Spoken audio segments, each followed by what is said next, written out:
Okay, then Lauren's going to catch you. Okay, it's called the trust fall. Okay, trust fall. Ready, set, go. Hi everybody, SCI 150 here, and for the next class, the third class of the course, we're going to be talking about anatomical description. So an anatomical description, if we look at the textbook, is chapter 3, and I will give you some of the parts that we'll be looking at, and it's not necessarily a whole chapter. So let's look at review of key anatomical concepts, and basically this figure on page 42.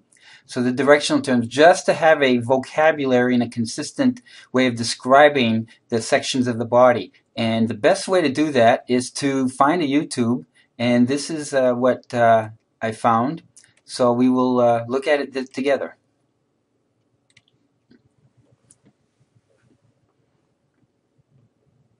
Movement terminology is based upon the spatial orientation of the three cardinal planes. The frontal plane, the sagittal plane,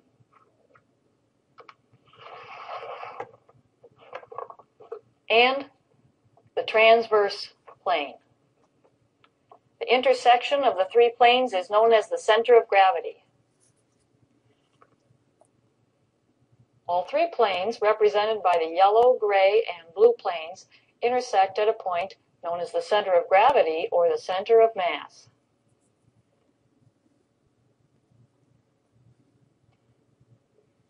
Here in our 3D viewer is the sagittal plane in gray, the frontal plane in yellow, and about hip level in blue is the transverse plane.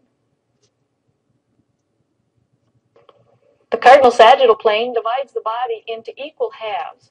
Movement occurs through the sagittal plane and around the sagittal axis. This is flexion, and this is extension. The cardinal frontal plane divides the body into an equal front and back half. Movement occurs in the frontal plane and around the sagittal axis. Movement away from the midline is abduction, and movement toward the midline is adduction.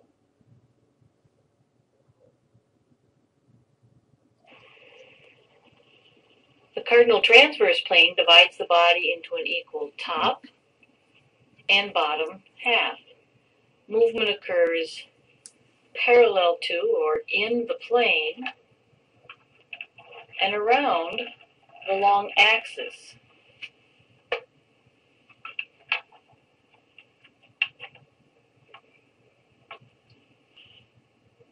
Movement of the arm toward the anterior part is inward rotation, and away from the anterior part of the body is outward rotation.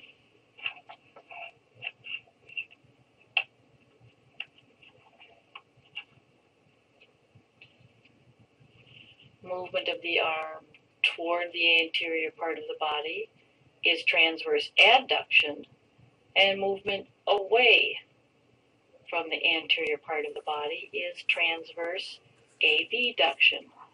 Notice that the movement is parallel to the plane.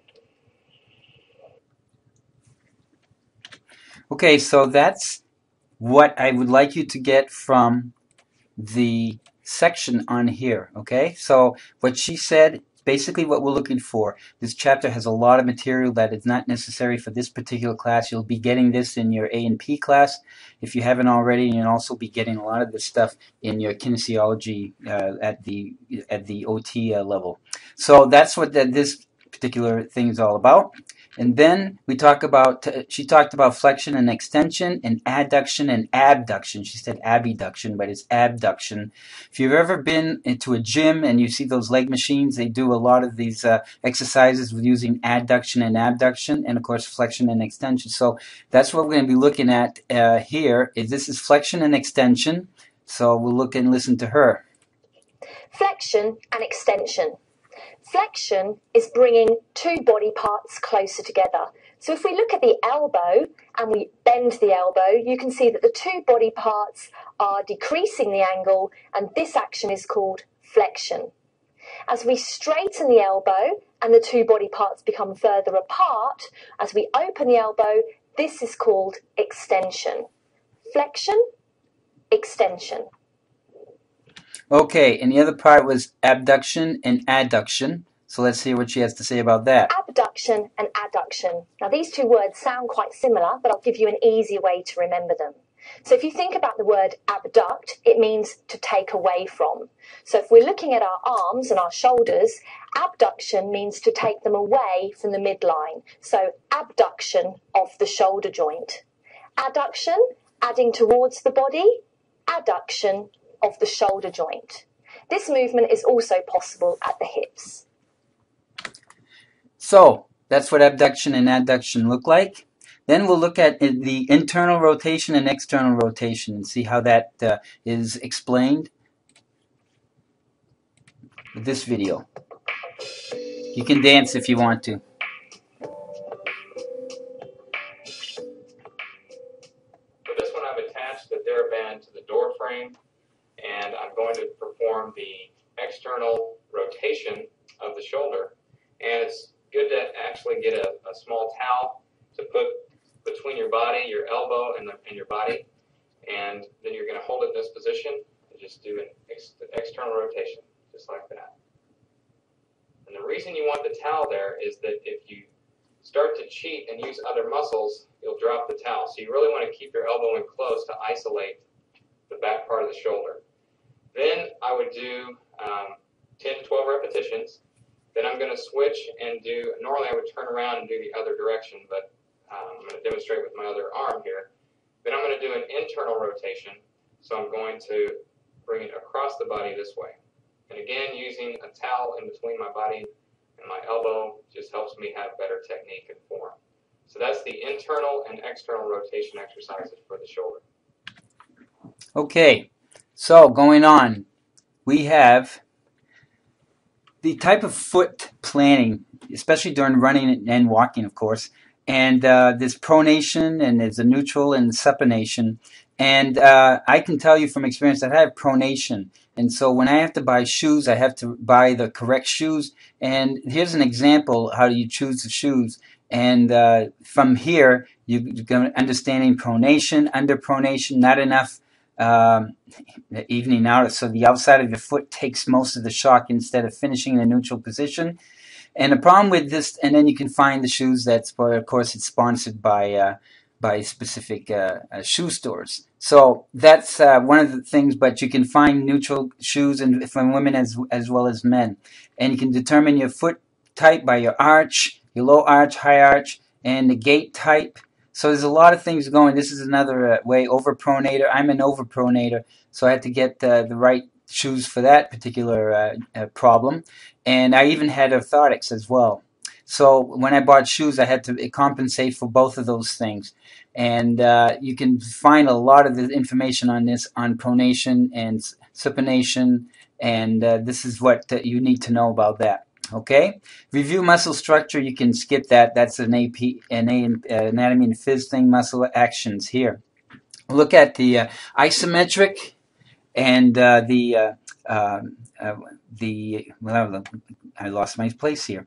So the moments of the force, concentric. There we go. Concentric, eccentric, and isometric. So here are some examples in this video. So we'll do isometric exercise. Isometric means that there's no joint movement. Okay, so the commands are what you tell the patient usually is hold or don't let me move you. Okay, and it's really important where you place your hand. Okay, that you place it in a position where the person's going to resist against you. Okay, likewise, if I was going to do triceps, I'd say hold, and now she's going to push down. Right? But don't put your hand around like this. It's just confusing. Okay. So that's isometric for biceps. Concentric, isotonic concentric means the muscle is shortening. So what I'd say is gently bend your elbow up, push against me, okay, all the way. Keep going. I know you're strong. Okay. Keep going. Concentric. That would be concentric because the muscle is shortening.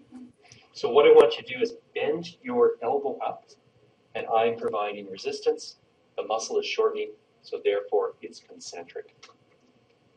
Okay. Eccentric, the muscle is still contracting, but it's lengthening. Okay. So eccentric, my hand position doesn't change. That's the important thing. Okay. With concentric, eccentric, my hand position is still the same. Okay. Because sometimes you see people putting it on the opposite side for some reason. Okay. Hand position is the same. Okay. It's just the commands are a bit different. This time, I want you to hold against me, but let me slowly straighten your arm.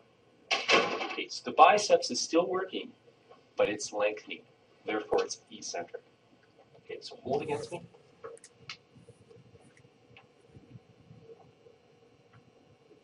Okay.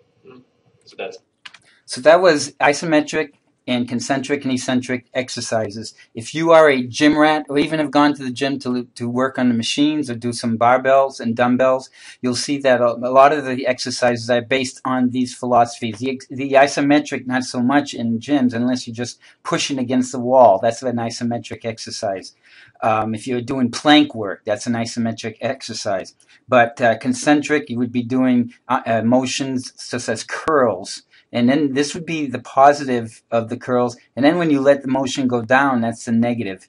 Okay, that's the eccentric. So a lot of times you'll see in some workouts, they'll tell you to slow down when you're bringing the weight back so that you can get some benefits out of that exercise. Not just in this motion, but in the negative motion as well. Same thing for your legs, same thing for every body part that you work out.